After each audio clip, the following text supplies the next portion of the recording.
একটা আয়াতের ব্যাপারে বলছিলেন না যে সমান্তরাল দুইটা সমুদ্র প্রবাহিত। ভাই কবে কি বলেছিলাম এটা মনে নেই তো ভাই, আপনি যদি আমাকে একটু আচ্ছা, কনটেক্সটটা বলতেন বা নতুন করে শুরু করেন আলোচনাটা, যেখানে যদি কোথাও গিয়ে আটকায় থাকে তাহলে নতুন করে আলোচনাটা শুরু করেন। হ্যাঁ, ধন্যবাদ আপনাকে আমাকে যুক্ত করার জন্য। তো এই যে সূরা আর রহমান আরো কোন কোন সূরাতে জানি এই যে দুইটা সমান্তরাল মহাসাগরের কথা আছে না? দুইটা সমান্তরাল মহাসাগরের কথা নাই। না, দুইটা সমান্তরাল দুইটা সমুদ্র মাঝে একটা অন্তরাল। হ্যাঁ, এরকম একটা আয়াত কোরআনে আছে, আর কয়েকটা আয়াত কোরআনে হ্যাঁ আছে। হ্যাঁ, এটা নিয়ে আপনি ভিডিও দিচ্ছেন। এটা নিয়ে কি? তো এটা তো আছে আপনার, এটা তো আপনার ওই যে উত্তর প্রশান্ত মহাসাগর এবং ভাই আপনার কথা তো থেমে যাচ্ছে, আমি তো বাদ বাকি শব্দ শুনতে পাচ্ছি না। আপনার কি নেটওয়ার্ক খারাপ নাকি? আচ্ছা, এখন আবার শোনা যাচ্ছে, এখন আবার শোনা যাচ্ছে। আবার একটু বলেন তো কি বলছেন। বলছি যে দুইটা আচ্ছা, সমান্তরাল সমুদ্র। আগে তো আমাদের কোরআনের আয়াতটা পড়তে হবে নাকি? কোরআনের আয়াতটা পড়ে সেটা তাফসীর পড়ে সেটার ব্যাখ্যাটা পড়ে তারপরে আমাদের দেখতে হবে যে এটা বৈজ্ঞানিক ভাবে কতটা সঠিক নাকি ভাই? জি জি, এই আয়াতটা সম্বন্ধে আপনি বেশ পরিচিত, আচ্ছা, আপনি বেশ ভিডিও দিয়েছেন আচ্ছা, নাকি ঠিক আছে। তাহলে আমরা একটু দেখি, আগে আয়াতটা একটু দেখি, কোরআনের আয়াতগুলো আগে একটু পড়ি, কোরআনে কি বলা আছে সেটার বঙ্গানুবাদ গুলো পড়ি আমরা, তারপরে আমরা আলোচনাতে যাচ্ছি। আপনি কি স্ক্রিনে দেখতে পাচ্ছেন? না, স্ক্রিনে কথা শুনতে পাচ্ছি আর কি। আচ্ছা, আমি আপনাকে স্ক্রিনে দেখাচ্ছি, আপনার বোধহয় নেটওয়ার্ক খারাপ দেখে আপনি একটু পরে দেখতে পাবেন। দেখেন এখন দেখতে পাচ্ছেন কিনা, আমি স্ক্রিনে দিয়েছি। এটা হচ্ছে, আপনার কাছে যদি কোরআন থাকে তাহলে আপনি বের করতে পারেন। আমি আয়াত নাম্বার বলে দিচ্ছি। সূরা ফুরকানের 53 নম্বর আয়াত বের করবেন, তারপরে বের করবেন সূরা আর রহমানের 19 এবং সূরা আর রহমানের 20 নম্বর আয়াত। এই তিনটা আয়াত আপনি একটু বের করেন, আমরা একটু দেখি আগে কোরআনে এই বিষয়ে কি বলা আছে সেটা আগে একটু দেখি। হ্যাঁ, আচ্ছা, এই দুইটা এই আয়াতগুলো নিয়ে আপনার ভিডিও শুনছি আর কি, এবং আমি কিছু স্টাডি করছি। তো আচ্ছা, মানে এটা সম্বন্ধে আপনাকে ব্রিফলি যেটা বলতে চাচ্ছি সেটা হচ্ছে যে এই সাগর গুলার অস্তিত্ব তো আছে পৃথিবীতে, যেমন উত্তর, সাগরের আপনাকে একটু অস্তিত্ব জিনিস আছে দিলে নাকি আপনি নাই বুঝতে সেটা, পারবেন। সাগরের অস্তিত্ব আছে নাকি সে পুষ্কনির অস্তিত্ব আছে সেটা জানার আগে তো আমাদের আগে কোরআনের আয়াতটা ভালোভাবে পড়তে হবে ভাই।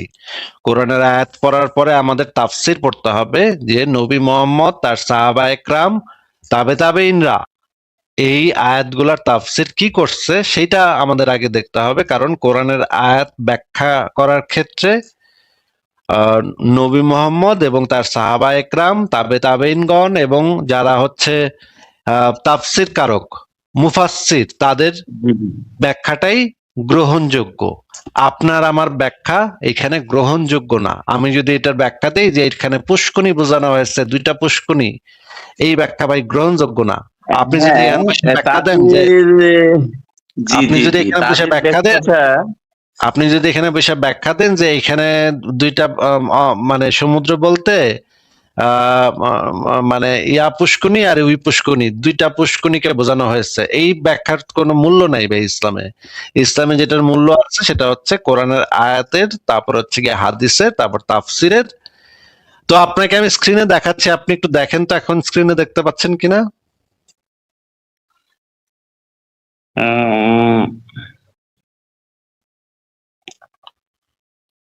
দেখা যাচ্ছে না? জি, এটা দেখতে হবে না, আপনি শুধু বলে যান আর কি।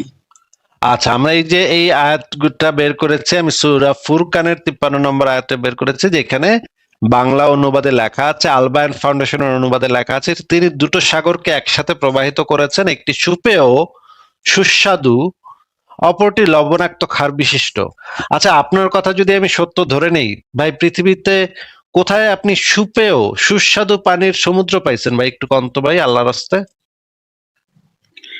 এই আলাস্কা উপসাগরের পানি নাকি সুপেয়? এটা কোথায় পাইছেন একটু আমাদেরকে বলেন তো, যে কোন সাগর এটা, কোন সমুদ্র, নাম কি সমুদ্রটার? শরীফুল ভাই, সমুদ্রটার নাম কি? আলাস্কা উপসাগর।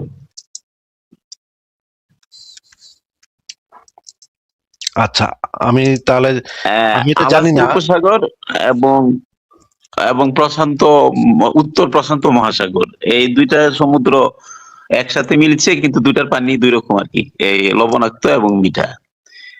ওটাও হচ্ছে আপনার ওই, তো আচ্ছা, আমি যেহেতু তো জানি না এটা। আলাস্কা উপসাগরের সমুদ্রের পানি সুপেয়, এটা তো আমি জানি না। আমি তাহলে একটু দেখি, এই রকমের তো কখনো আমি শুনি নাই যে আলাস্কা আচ্ছা উপসাগরের যাই হোক, পানি এটা সুপেয়। না না, যাই আপনি হোক, মানে ভাই আমরা কোনো যাই হোক দিয়ে কথা বলি না ভাই, আমি একটু চেক করে দেখি, দাঁড়ান এক সেকেন্ড। আমি এই যে মানে জেমিনিকে জিজ্ঞেস করলাম আলাস্কা উপসাগরের পানি কি সুপেয়, সে আমাকে বলতেছে না, সুপেয় না। তাহলে ভাই আপনি মিথ্যা কথা বললেন কেন ভাই? আমি তো বুঝলাম না। আমি চ্যাট জিপিটি কে জিজ্ঞেস করলাম, জেমিনিকে জিজ্ঞেস করলাম, সরি, যে আলাস্কা উপসাগরের সমুদ্রের পানি কি সুপেয়? সে আমাকে বলতেছে না, আলাস্কা উপসাগরের পানি সুপেয় বা পানির উপযোগী নয়, এটি সমুদ্রের পানি এবং এতে উচ্চ মাত্রার লবণ ও খনিজ উপাদান বিদ্যমান। ভাই আপনি মিথ্যা কথা বললেন কেন ভাই?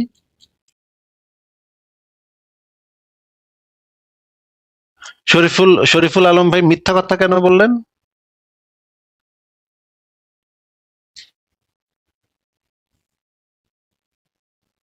আশ্চর্য, দেখেন মানে কিভাবে মুখের উপরে মিথ্যা কথা বলে ওই মানুষজন। আলাস্কা উপসাগরের সমুদ্র নাকি বা পানি নাকি সুপেয়, দেখছেন অবস্থা। আমি তো এরকম কখনো শুনি নাই, আমি তো হতভম্ব তার কথা শুনে। উচ্চ লবণাক্ততা, ভাই শরীফুল ইসলাম, আপনি কি শুনতে পাচ্ছেন আমার কথা? ভাই এইভাবে তো কথা বলা সম্ভব না। দেখেন মানে কত বড় মিথ্যুক হয়, কত বড় বাটপার হয় মুমিনরা।